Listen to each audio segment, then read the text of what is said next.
이제 한 해를 마무리하는 이 시점입니다. 겨울. 저는 이 시리즈를 하면서 여러분께 이 큰 주제를 여러 모양으로 반복해서 말씀을 드렸습니다.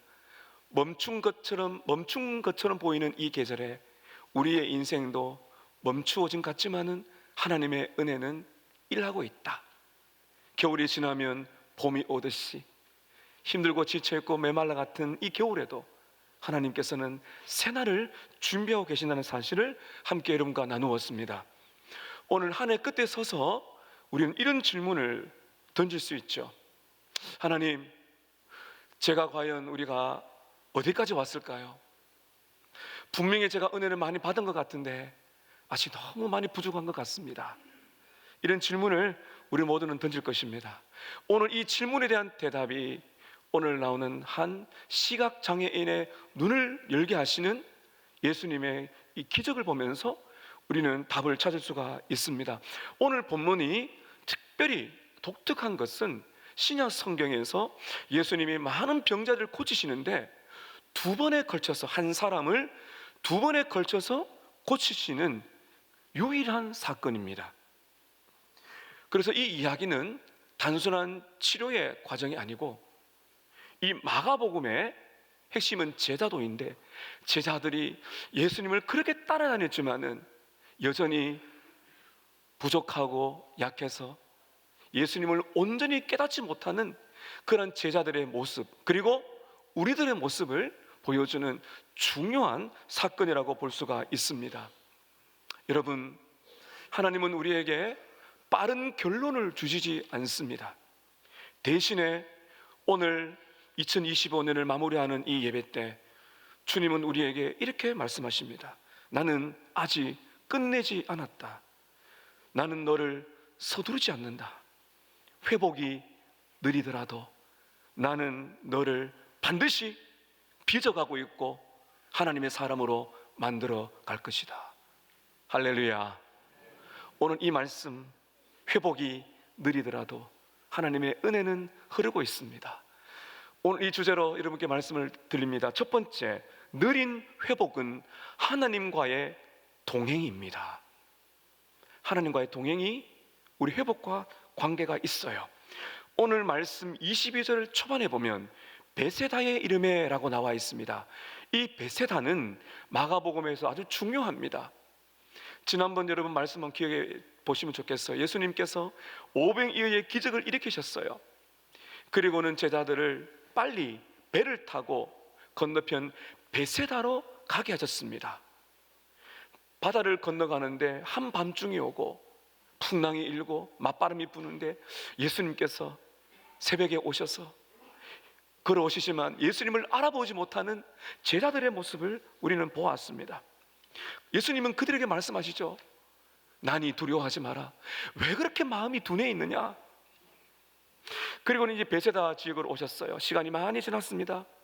한 번은 예수님이 제자들과 함께 다시 이 베세다라는 지역으로 오시는데 제자들이 깜빡 잊은 것이 있었습니다. 예수님과 함께 먹을 이 떡을 충분히 준비하지 못했어요. 그래서 야, 오늘 큰일 났구나.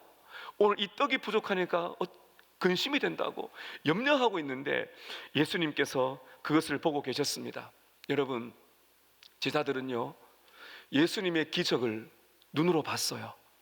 예수님의 설교를 육성으로 들은 사람들입니다. 그런데 아직도 떡이 부족하다, 먹을 것이 부족하다는 것 때문에 눈앞에 있는 문제에 빠져있는 제자들을 봅니다.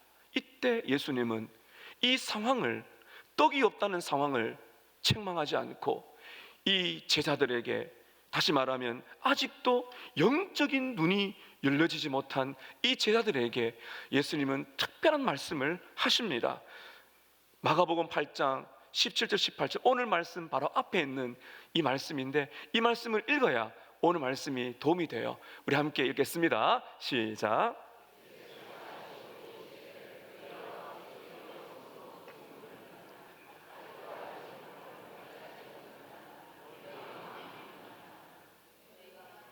너희가 눈이 있어도 보지 못하며 귀가 있어도 듣지 못하느냐, 또 기억하지 못하느냐. 네, 마지막 18절만 좀 띄워주세요. 예수님이 뭐라 말씀하세요? 너희가 눈이 있어도 보지 못하고 귀가 있어도 듣지 못하는구나. 아직도 너희들은 깨닫지 못하느냐. 이 무슨 말입니까 여러분? 우리가 지금까지 한번 1년을 돌아보세요. 똑같은 사건인데 어떤 분은 은혜로 봐요. 이게 보는 시각이 다르다는 거죠. 똑같은 사건인데 어떤 분은 원망하고 불평합니다. 뭐가 차일까요? 영적인 눈이 제대로 열리지 못한 겁니다. 예수님이 말씀하시죠. 귀가 있어도 왜 듣지 못하느냐. 이거는 이 육적인 귀를 말하는 게 아니라 영적인 귀를 말하는 것입니다. 예수님이 그렇게 말씀하시는데도 불구하고 잘 깨닫지 못하는 이 더딘 사람들에 대한 예수님의 안타까운 말씀을 하신 것이죠. 다시 말하면 예수님이 지금 말씀하신 이 눈이란 거는 단순한 시력이 아니라 하나님이 하고 계시는 것을 제대로 보지 못하는 영적인 눈의 상태, 이것을 말씀하고 있는 것입니다. 그리고는 이어서 오늘 이제 본문으로 들어갑니다. 베세다에 들어와요. 우연이 아니에요. 사람들이 예수님께 눈이 있어도 보지 못하는 한 시각장애인을 예수님께 데려와 고쳐달라고 합니다. 이게 이제 문맥의 흐름이죠. 22절 보십시오. 베세다의 이름의 사람들이 맹인 한 사람을 데리고 예수님께 나왔습니다. 성경은 맹인이라고 하지만 요즘에는 맹인이라 하면 안 되시고요, 시각장애인이라고 제가 고쳐서 그렇게 여러분께 말씀을 드리려고 합니다. 우연이 아니죠. 예수님이 좀 전에 뭐라 그랬습니까? 너희는 눈이 있어도 못 보는구나, 귀가 있어도 듣지 못하는구나, 왜 그렇게 믿음이 더디냐라고 말씀하셨어요. 그리고 실제적으로 앞을 보지 못하는 시각장애인이 왔습니다. 오늘 이 장면을 통해 예수님이 뭘 말씀하시는가 하면은 영적으로 눈이 멀어 있는 제자들의 영적인 상태를 우리에게 보여주고 계신 겁니다. 그렇다면 예수님께서 이 시각장애인을 어떻게 치료하시는지 이 장면이 오늘 굉장히 중요한 것입니다. 자, 여러분 23절 한번 보십시오. 오늘 23절이 우리에게 주는 교훈이 큽니다. 잘 보세요. 예수께서 맹인의 어떻게 하셨다고요? 첫 번째, 손을 붙잡으셨어요. 그리고는 마을 밖으로 데리고 가십니다. 대부분 성경을 보면 많은 병자를 치료하실 때 사람들이 많은 데서 예수님이 치료하셨어요. 특별한 경우가 아니라면. 그래야 많은 사람들이 기적을 보고 예수를 믿을 거 아니겠어요? 오늘 이상합니다. 예수님은 이 사람들이 있지만은 그 군중들 앞에서 이 병자를 고치지 않습니다. 대신에 예수님은 아주 독특한 행동을 하십니다. 그게 무엇입니까? 시각장애인의 손을 붙잡으셨어요. 그리고는 마을 밖으로 나가셨습니다. 왜 그러셨을까요? 왜 마을 밖으로 나가셨을까요? 여기에는 중요한 뜻이 있습니다. 예수님은 이 시각장애인에게 개인적인 공간을 주시는 겁니다. 많은 사람들 앞에서 소란스러운 것이 아니고 사람들의 기대, 사람들의 시선이 아니라 예수님과 이 시각장애인 단둘이 있고 싶으셨던 것이죠. 단둘이 있기 위한 예수님의 특별한 배려라고 볼 수가 있습니다. 여러분, 이 시각장애인은 평생에 어떻게 살았을까요? 많은 사람들의 동정, 무시, 멸시천대를 받고 살아왔을 것입니다. 성경은 침묵하지만 예수님이 이 시각장애인의 손을 꼭 붙들고 조용히 마을 밖으로 가시면서 뭘 하셨을까요? 이 시각장애인은 자신의 그 인생 이야기를 예수님께 처음으로 꺼내놓았을 것입니다. 얼마나 힘들었는지, 얼마나 서러웠는지, 죽고 싶을 때 한두 번 아니었고, 내가 왜 이렇게 태어났는지, 왜 이렇게 고생을 해야 되는지, 얼마나 외로웠는지, 얼마나 미래가 두려운지를 예수님께 말씀드리는 시간을 가졌을 것입니다. 여러분, 우리도 그럴 때 있지 않습니까?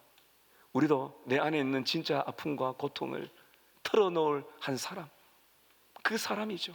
바로 이 시각장애인에게 예수님은 그 은혜의 시간을 주고 계신 것입니다. 여러분, 회복이란 거는, 영적인 회복이라는 거는요, 화려한 기적으로 시작되는 것이 아니에요.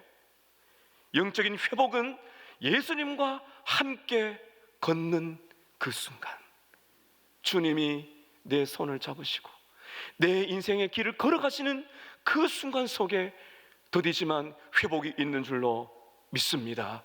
우리 주님 23절에 보시게 되면 이 사람을 마을 밖으로 조용히 데리고 가십니다. 그리고 눈에 침을 뱉으시고 그에게 안수하시죠. 그리고는 이렇게 물으십니다. 무엇이 보이느냐? 무엇이 보이느냐? 여러분, 이 질문이 놀랍습니다. 왜 그런가 하면 예수님은 전능하십니다. 예수님이 결과를 모르고 결과가 궁금해서 보이느냐? 눈 떠봐. 그렇게 하신 게 아니에요. 이 질문은 지금 이 사람의 상태를 직시하도록 하신 것이고, 더 중요한 것은 대화의 문을 여시는 겁니다. 회복은 나아라, 일방적인 선언은 또 성경에 나와요. 그러나 오늘 장면의 중요한 것은 이 사람의 회복은 일방적인 선언이 아니라 예수님과의 관계적인 대화. 이게 정말 중요한 장면입니다. 이 질문, 무엇이 보이느냐라는 질문이 마치 여러분 오늘 예수님께서 우리에게 이렇게 질문하신 것과 같습니다. 오늘 주님이 우리에게 말씀하십니다. 무엇이 보이느냐? 너 요즘 어떻게 지내니? 마음에 괴로운 게 뭐니? 네 마음 어떤 상태니? 너 지금 신앙생활이 어디로 가고 있니? 무엇이 보이느냐? 사랑하는 성도 여러분, 우리는 너무 빠른 걸 좋아합니다. 빠른 결과물을 내어놓고 주님, 저 1년을 잘 살았습니다. 그렇게 하고 싶은 사람들이에요, 우리는. 그러나 주님이 정말 원하시는 것은 그게 아니에요. 우리가 어떤 결과물을 보여드려야 하나님을 만족시킬 수가 있겠어요? 그렇게 살아가는 인생이 아니고요, 하나님이 원하시는 것은 우리와 함께 걸으면서 천천히 그러나 확실하게 우리를 변화시키는 줄로 믿습니다. 진짜 회복이 무엇입니까? 진짜 회복은 조용한 가운데 일어나는 겁니다. 오늘 이 시각장애인을 주님이 조용한 마을 밖으로 데려가신 것처럼 진짜 회복은 여기서 예배드리면서 기도하면서 찬송하면서 말씀을 들으면서 마치 주님이 내 인생을 다 들여다보고 있는 것처럼, 너 잘 왔어? 뭐가 그렇게 힘드니? 말씀을 들어봐, 찬양을 들어봐, 부르짖어봐. 어디로 가고 있니? 무엇이 보이느냐? 그렇게 주님과 만남의 자리, 회개하고 기도하고 찬양하고 예배드리는 이 자리가 조용히 주님을 만나는 회복의 자리인 줄로 믿습니다. 예배가 끝나고 나면 우리는 시끄러운 세상으로 갈 거예요. 가정으로, 일터로 갈 것입니다. 여러분, 거기서도 주님은 우리와 함께 하시면서 이 평범한 일상 속에서 천천히 그러나 확실하게 우리를 변화시키고 계신 겁니다. 오늘 성경이 우리에게 강조하고 있는 바, 우리의 모든 삶의 일상은 여러분 지난 모든 과거의 모든 시간 속의 일들 속에서 이 길은 결코 혼자 걷는 길이 아니라고 주님은 분명히 우리에게 말씀하십니다. 오늘 다시 한번 말씀을 보세요.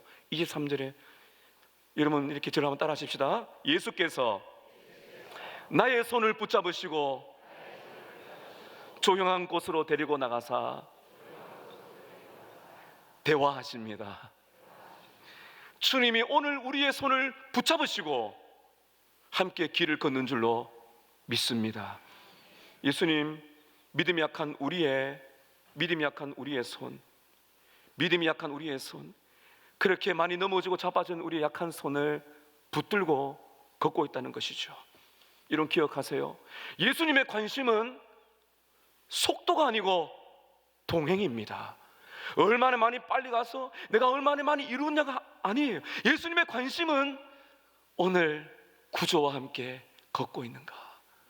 그게 회복입니다. 오늘 두 번째, 느린 회복은 정직한 고백을 만듭니다. 정직한 고백이 나와야 돼요. 예수님은 무엇이 보이느냐라고 물으셨어요. 이 시각장애인은 여러분 24절에 이렇게 대답합니다. 쳐다보며 이르되 사람들이 보이나이다. 나무 같은 것들이 걸어가는 것을 보나이다 하거늘. 여러분, 뭔가 보이기 시작하죠? 뭔가 보이긴 보이는데 선명하지 않은 겁니다. 정확하지 않아요. 사람들처럼 보이는데 나무 같은 것들이 왔다 갔다 한다고. 이 표현은 바로 명확하지 않는다는 그런 어구적인 표현입니다. 여러분, 이게 왜 중요한가 하면요, 선명하지 않게 뭔가 흐릿하게 보이는 이 장면이 바로 제자들의 영적인 상태예요. 예수님을 그렇게 많이 따라다니고 기적을 많이 보고 말씀을 듣고 정말 모든 것은 하나님 예수님과 함께 했지만은 여전히 예수님이 진짜 누군가를 완벽하게 깨닫지 못한 우둔한 상태, 흐릿한 상태, 바로 제자들의 모습이에요. 그리고 이것은 바로 우리의 모습입니다. 예수님은 오늘 우리에게도 묻습니다. 무엇이 보이느냐? 여러분, 이것은 예수님께서 내가 너의 상태를 다 알고 있다, 이 말입니다. 여기서 정말 중요한 것은 이 시각장애인의 정직한 대답이에요. 그는 거짓말하지 않아요. 예수님 잘 보입니다. 사람이에요, 사람. 이렇게 하지 않았어요. 사람 같지만 이상합니다. 나무 같은 것들이 왔다 갔다 합니다. 흐릿합니다. 보이긴 하는데 아직 흐릿합니다. 여러분, 이 고백은 거짓말이 아니고 정직한 고백이죠. 하나님은 우리의 완벽을 요구하지 않습니다. 대신에 우리의 정직함을 원하십니다. 무엇이 정직한 것입니까? 영적인 성장이라는 건 정직해야 돼요. 주님, 저 지금 많이 부족합니다. 아직 다 본 게 아닌 것 같아요. 이 고백이 영적 성장의 시작이에요. 여러분, 믿음이 있다고 해서 모든 것이 선명한 것이 아닙니다. 우리가 죽을 때까지 해석이 안 되는 고난이 많습니다. 그걸 가지고 살아가는 거예요. 우리는 예수님을 믿지만은 그 뜻을 온전히 따르지 못하죠. 십자가를 우리는 알지만은 순종이 두렵기도 하고, 하나님의 뜻을 알지만은 우리의 삶은 더디게 변화되고 있습니다. 여러분, 흐릿해도 괜찮아요. 중요한 것은 정직한 것입니다. 내가 정직하게 오늘 2025년을 마무리하면서 나의 약함을 인정할 수 있다면 그것이 바로 오늘 우리가 예수님의 제자의 길을 걷고 있다는 증거가 될 것입니다. 여러분, 한 해를 돌아보십시다. 1월 달에 우리는 많은 작정을 했어요. 기도 제목을 많이 적었어요. 여러분께 묻고 싶습니다. 응답되지 않은 것도 있으시죠? 어떤 분은 올해 초에 반드시 2025년에는 습관을 고칠 것이다. 아직 안 고쳐진 습관이 많을 것입니다. 그리고 여전히 죄와 씨름하고 있는 영적인 전쟁을 많이 치르고 계실 거예요. 그것 때문에 여러분 낙심이 되십니까? 낙심되세요? 오늘 예수님이 우리에게 이렇게 말씀하십니다. 흐릿해도 괜찮아. 너는 1년 전보다 조금이라도 더 나아졌다면 잘했어. 근데 어떤 분이 그러시더라고요. 목사님, 바뀐 게 없는데요. 만약 나는 더 나아진 것이 없다고 느껴지신다 할지라도 오늘 복음을 들으세요. 시각장애인이 예수님을 붙든 것이 아니라 예수님이 그 사람을 붙들었듯이 오늘 내가 인생을 돌아볼 때 변화된 것이 없고 너무나 부끄럽다 할지라도 내가 주님을 붙들고 있는 것이 아니라 예수님이 나를 붙들고 계신 줄로 믿습니다. 이게 은혜입니다.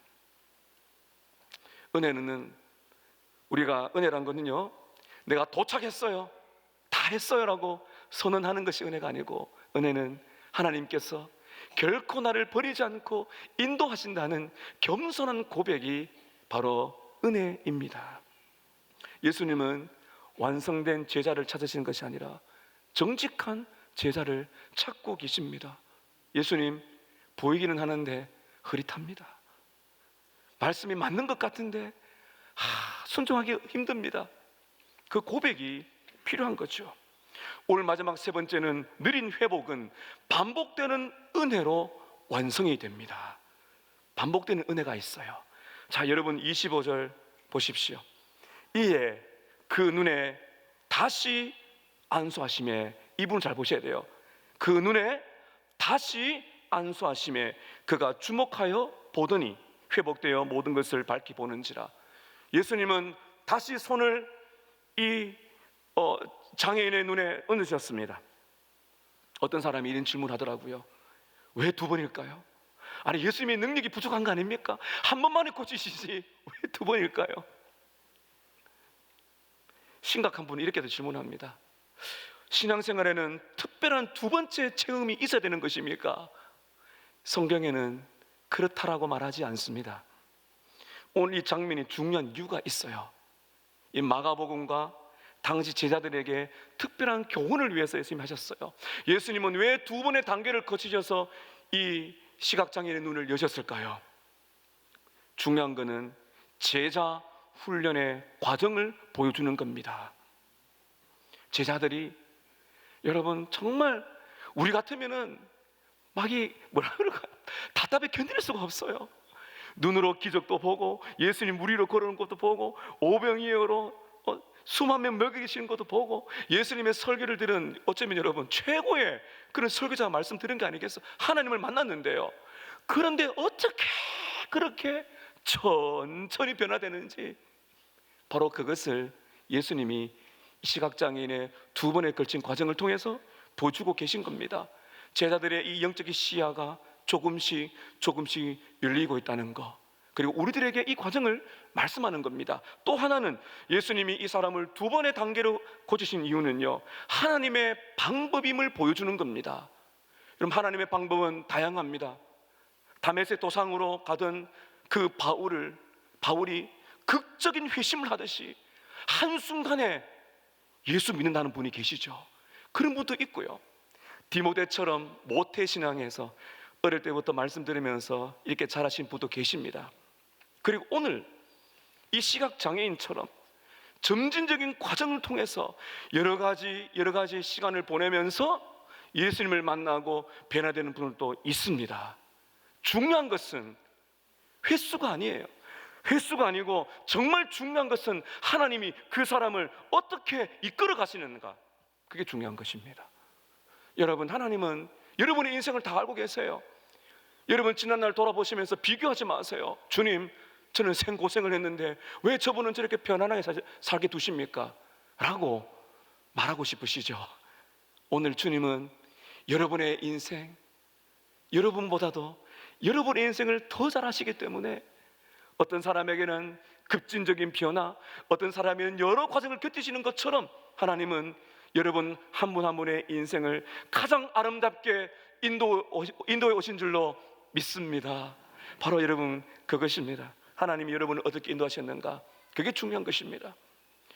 25절 후반부에 보면 이렇게 나옵니다. 그가 나아서 모든 것을 밝히 보는지라. 결과가 분명하지요. 결과는 더 이상 이전처럼 흐릿하지 않아요. 예수님은 우리를 이렇게 신앙적으로 성장시키실 때 한 번의 깨달음으로 모든 것을 완성하지 않습니다. 다시 만지시고 다시 회복시키는 거죠. 오늘 이 시각장애인을 오늘 분명히 말씀하시죠. 예수님이 다시 안수하셨어요. 이게 우리에게 사건이에요. 우리를 다시 붙들어 주시고 우리는 또 넘어지고, 다시 붙들어 주시고 우리는 또 넘어지고, 또 죄를 짓고 또 멀리 갈 때 주님은 다시 안수하시고 붙들어 주시면서 여기까지 오신 줄로 믿습니다. 이겁니다. 다시 만지시고 다시 붙드시고 다시 용기를 주시고 다시 일어날 수 있는 힘을 주시고 다시 안수하듯이 우리의 영의 눈을 여셔서 마침내 분명하게 보게 하실 그 마지막 완성까지 우리를 인도해 가시는 것입니다. 분명한 것이 무엇인가요? 분명한 것은 예수님이 시작하셨고 반드시 예수님께서 완성하실 줄로 믿습니다. 유진 피터슨이라는 목사님이 한길 가는 순례자라는 책을 지었는데요, 한글로 번역된 제목인데 참 제목이 아름답죠. 한길 가는 순례자. 여기서 유진 피터슨은 이렇게 말을 합니다. 신앙생활은 같은 방향을 향해 긴 순종이다. 신앙생활은 같은 방향을 향한 긴 순종이다. 여러분, 이게 어떤 의미입니까? 우리 성도들은 한순간 타오르다가 꺼지는 불꽃이 아니고요, 평생에 걸쳐서 오래오래 걸어가는 순례길이다. 이게 우리 인생이에요. 한 길 가는, 예수 따라가는 긴 순종, 주님 볼 때까지 말이죠. 긴 순종이죠. 긴 순종 가운데 우리를 회복시키시고 다시 붙드는 과정이 필요한 것입니다. 이 긴 순종의 대표적인 예가 베드로입니다. 여러분, 오늘 이 본문 그 다음에 보면은요, 예수님이 제자들에게 이렇게 묻습니다. 사람들이 나를 누구라 하느냐? 베드로가 용기 있게 대답합니다. 주님은 그리스도십니다. 너무 칭찬할 만을 해요. 근데 예수님이 자신이 곧 고난 받으시고 십자가에 죽는 것을 이야기했더니 베드로가 깜짝 놀라면서 예수님께 말하죠. 아닙니다, 예수님. 십자가 안 됩니다. 예수님의 십자가를 거부한 실수를 저질렀어요. 왜 그럴까요? 아직도 영적인 시야가 흐릿하기 때문입니다. 예수님 돌아가실 때가 다 되어 가서 예수님이 또 말씀하십니다. 너희들 내가 붙잡혀가면 너희들 다 나를 떠날 거라고. 여러분, 그때 베드로가 뭐라 말하죠? 예수님, 저를 과소평가하지 마세요. 딴 사람 몰라도 저는 달라요. 저는 죽을지언정 예수님을 떠나지 않습니다. 그렇게 말한 몇 시간 후에 베드로가 여종들 앞에서 예수님을 모른다고 3번이나 부인합니다. 이게 인생이에요. 이게 우리의 인생입니다. 영적인 시야가 흐릿한 겁니다. 그러나 우리 예수님은 베드로를 버리지 않고 다시 일으키시는 거죠. 우리 주님 부활하신 다음에 갈릴리 바다에서 베드로에게 네가 나를 사랑하느냐? 독대하십니다. 그러면서 마음이 뜨거워집니다. 오순절 성령 강림 이후에 베드로는 능력을 받아서 우리 예수님이 누군가를 더 밝히 보게 된 것입니다. 여러분, 분명한 것은 우리의 인생은 과정이에요. 완성을 향해 나아갑니다. 그 은혜가 있는 줄로 믿습니다. 마지막 여러분 어떻게 결과가 됐을까요? 눈 고치고 끝난 게 아니라 26절에 보면 좀 주님이 독특한 말씀 하시는데요, 26절 보시길 바랍니다. 예수께서 그 사람을 집으로 보내시며 이르시되 마을에는 들어가지 말라. 마을로 가지 말라는 겁니다. 왜 그러셨을까요? 마을 밖으로 나와서 고치시고 마을로 들어가지 말고 집으로 가라. 여러분, 이렇게 하신 이유는요, 예수님이 이 사람의 받은 은혜를 더 간직하라고. 소란스러운 군중들 앞에 가서 보이지 말고, 너가 받은 은혜를 쉬 흘러보내지 말고, 주님이 너와 어떤 대화를 했는지, 예수님이 어떻게 고치셨는지, 어떻게 인생을 바꾸셨는지를 가슴에 품고 집으로 돌아가 그 은혜를 묵상하라고 하는 것입니다. 사랑하는 여러분, 이 시간 주시는 은혜가 하나님 앞에 넘치는 줄로 믿습니다. 지난 날 한번 돌아보시기를 바랍니다. 요즘엔 젊은이들은 잘 모르는데 옛날에 보면 이렇게 수를 놓습니다. 실에다가 바늘을 해서 수를 놓습니다. 그래서 완성된 이 수의 완성된 그림을 보면 너무 아름답죠. 근데 여러분, 완성된 이 수를 뒤집어 보세요. 어떻게 되어 있죠? 실이 엉켜 있는 거죠.